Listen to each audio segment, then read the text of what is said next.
গাইবান্ধার গোবিন্দগঞ্জ উপজেলার মহিমাগঞ্জ ইউনিয়নে বাঙালি নদীতে অনুষ্ঠিত হয়েছে জমজমাট নৌকাবাজ প্রতিযোগিতার প্রথম রাউন্ড।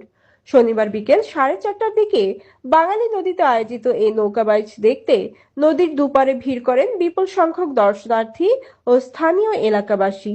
প্রথম রাউন্ডে 4টি নৌকা দুটি গ্রুপে অংশ নেয়। প্রতিযোগিতায় অংশগ্রহণকারী নৌকাগুলো হলো পাঁচপুর একতা এক্সপ্রেস, 9 নম্বরের নয়নমণি, গাড়ামারা এক্সপ্রেস ও দয়ালের তরী। প্রথম রাউন্ডের এক প্রতিযোগিতায় পাঁচপুর একতা এক্সপ্রেস ও 9 নম্বরের নয়নমণি সমান অবস্থানে থেকে ড্র করে। অপর প্রতিযোগিতায় গাড়ামারা এক্সপ্রেস বিজয়ী হয়। অনুষ্ঠানে প্রধান অতিথি হিসেবে উপস্থিত ছিলেন মহিমাগঞ্জ ইউনিয়ন বিএনপির সভাপতি মোহাম্মদ আবু সুফিয়ান সুজা, মহিমাগঞ্জ রাজনৈতিক থানা ছাত্রদলের আহ্বায়ক মোফাজ্জল হোসেন মৃধা, সংশ্লিষ্ট ওয়ার্ডের মেম্বার আবু মিয়া সহ স্থানীয় সুধীজন, এলাকাবাসী ও দর্শনার্থীরাও উপস্থিত ছিলেন।